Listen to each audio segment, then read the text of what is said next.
আমার মেয়ে যে এত বড় একটা নাটক করতে পারে সেটা আগে জানতাম না। এর কান্না দেখে আমার মেয়েটা দেখতে পাচ্ছ কিভাবে কাঁদতেছে। হ্যালো এভরিওয়ান, গুড মর্নিং সবাইকে।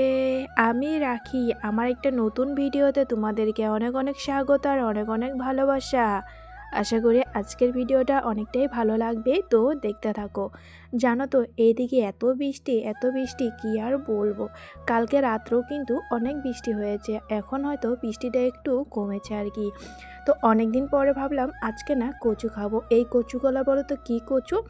আমরা তো বলি বাক্স কচু, এইদিকে নাম হলো শলা কচু আর কি। আমি তো গাছ লাগিয়েছিলাম, তাই ভাবলাম ক্ষেত থেকে কেটে নিয়ে আসি। জানো তো ক্ষেত থাকলে কতটা একটা সুবিধা, যখন যেটা খাইতে ইচ্ছা করে পট করে কেটে নিয়ে আসে, মানে আর কি গাছ লাগানো থাকলে। তো এই যে কয়েকটা ডুকা পাতায় নিবো আর কি, নিচটা আর কি উঠাবো না, মানে আজকে ভাবলাম বুট দিয়েই খাবো। আমরা তো গুণাগাতা মানুষ, বর আমি আর আমার ফার্স্টিটা এসেছে, সে আর কি সে কচু খায় কি না আমি তো ঠিক মতন জানিও না। তাই ভাবলাম অল্প কয়টাই নিয়ে যাব আর কি। আর কচু তো অল্পতেই স্বাদ লাগে আর কি, জানো তো একটু হলেই স্বাদ লাগে। তো ভিতরে ভাবলাম কি নিয়ে যাব, বাইরের মধ্যে কেটে কুটে একদম নিয়ে যাই। জানোই তো আমার রান্নাঘরটা কতটুকু আর কি। তো এই যে বাইরে কিন্তু কাটতে বসে গেছি। এখনও কিন্তু আমার বর, মেয়ে, আমার ভাস্তিটা শুয়ে আছে, আমি একাই উঠেছি বাড়ির মধ্যে। ঘরের কাজকর্ম করে মানে বাসি কাজ বা ছেড়ে তারপরে এই যে কচু কাটতে বসেছি আর কি। বাইরের মধ্যে কেটে তারপর আর কি ঘরের মধ্যে নিয়ে যাব। জানো তো ঘুম থেকে ওঠার পর এই যে কাজে ধরি, আমার মনে হয় কাজ আমার শেষই হয় না। জানো তো একটার পর একটা কাজজন রেডি হয়ে থাকে আমার জন্য আর কি। তো কালকে রাত্রে ও না বাজার নিয়ে এসেছে, সেই সব জিনিস না এখনও গুছায় উঠতে পারিনি, এত আলসি লাগতেছে। তো এই যে আজকে তো গুছাতেই হবে। এইদিকে না ডাল নিয়ে এসেছে, দু রকমের ডাল নিয়ে এসেছে। ও বলল আজকে যেহেতু নিরামিষ তাই না ওই যে রহর ডাল রান্না করতে বলেছে আগেই। আনার পরে কিন্তু বলেছে আর কি। জানো তো প্রতিদিন এক ডাল খাইতে খাইতে ভালো লাগে না, মাঝে মধ্যে না অন্য কিছু রান্না করলেও কিন্তু ভালো লাগে আর কি। আজকে নিরামিষ, ভাবলাম কি রান্না করব। আমার না গাছের মধ্যে যে লাউ ধরেছে, সেই লাউগুলো জানো ইঁদুর কেটে কি যে করে সেটাই আর কি। তো এই যে ছোট্ট একটা লাউ মানে ইঁদুর কেটে শেষ করে দিয়েছে। তো স্নান দান করে কিন্তু এইদিকে আমার পূজাও হয়ে গেছে, পূজার বাসনপত্র উঠিয়ে নিলাম আর কি। আমার তো স্নান হয়ে গেছে, ওইদিকে রান্নাটাও বসিয়ে দিয়েছি, এইদিকে আবার কাজগুলো গুছিয়ে নিচ্ছি। দুটো কাজ কিন্তু আমি একবারে করে নিচ্ছি। এইমাত্র শুনলাম মাসি আসতে আগে, যাক তাও ভালো হবে, কারণ আমি অনেক কিছু রান্না করব আজকে। সকালে আমি জানতামই না, এবং কালকে রাত্রেও যদি বলে দিত অনেকটা না ভালো হতো। আর আমি না রাত্রেই পনির ফেটে রেখেছিলাম, মানে আমাদের জন্য আজকে নিরামিষ, ভাবলাম কী ভাই রান্না করব। ও বললো তাহলে পনিরটাই রান্না করো আর কি। জানো তো মামামের জন্য দুধ রুজানি করেছি, ও না বেশি একটা খায় না, জন্য জমতে জমতে অনেকটাই হয়ে যায়, তারপর না আমরা পনির ফাটিয়ে খাইনি আর কি। তো এই যে এই ঘরটাও কিন্তু গুছিয়ে নিলাম আর কি। তারপরে এই যে আমাদের ঘরটা আজকে না বিছনার চাদর টাদর সবই ধুয়ে দেওয়া হয়েছে।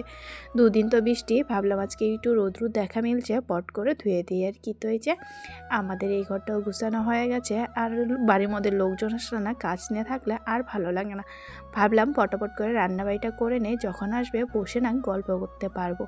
আর আজকে নাকি বললো যাবে গা, জানি না যাইতে পারবে কি না। তো এই যে আমার অর্ধেক রান্না হওয়ার পর কিন্তু মাসি হয়ে চলে এসেছে, তাই ভাবলাম চা করে দেই। মাসি সকালে কিন্তু বাইক দিয়ে এসেছে আর কি।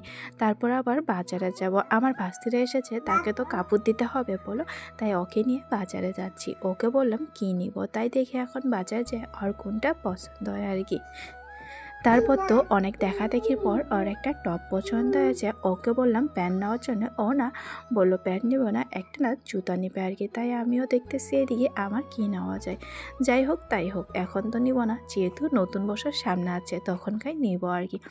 ওকে দেখালাম যে এগুলো নিবি নাকি, ও বললো নিবে না, তাই আবার স্যান্ডেলের দোকানে গেছি আর কি।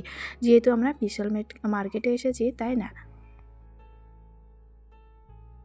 আমি কিন্তু আমার মেয়েকেও রেখে এসেছি, যেহেতু মাসি আছে আর টেনশন নেই, তাই মেয়েকে রেখে আমরা তিনজনে মিলে কিন্তু বাজারে এসেছি। তো এদিকে দেখতেছি ও যেই টাইপের জুতা নিবে সেই টাইপ না এটার মধ্যে নাই আর কি। তারপরে এই যে একটা টপ দিয়ে তারপর কিন্তু আবার বেরিয়ে পড়লাম আরেকটা যাওয়ার জন্য। আমরা এসেছি আবার ভিটুর মতো আর কি। তো এই যে ভিটু থেকে নিয়ে এসে বাড়িতেও এসে গেছি, কারণ খাওয়া দাওয়া দিতে হবে। এইদিকে আর পনিরের তরকারি করেছি আলু দিয়ে, এইদিকে আর রহর ডাল করেছি, তারপর আবার কচু আলু পটপটি ভাজি, তারপর আবার ওই যে লাউ দিয়ে মুগ ডাল করেছি আর কি। আজকে না অনেক কিছুই রান্না করেছি। আমি যদি আগে জানতাম যে মাসে আসতো অনেকটা না ভালো হতো, তাহলে আরও অনেক কিছু করা যায়। তো এটা তো না জানাতে অনেক কিছু যেহেতু কাটা বাছা করেছি, রাঁধতে তো হবেই। তো ওই যে এখন আর কি খাইতে দিব আর কি, অনেকটাই বেলা হয়ে গেছে জানো তো। তারপর আজকে যাইতে পারেনি, কি কাণ্ড দেখো, এই যে আমার ভাস্তিটা না যা কান্নাকাটি আরম্ভ করেছে কি আর বলবো।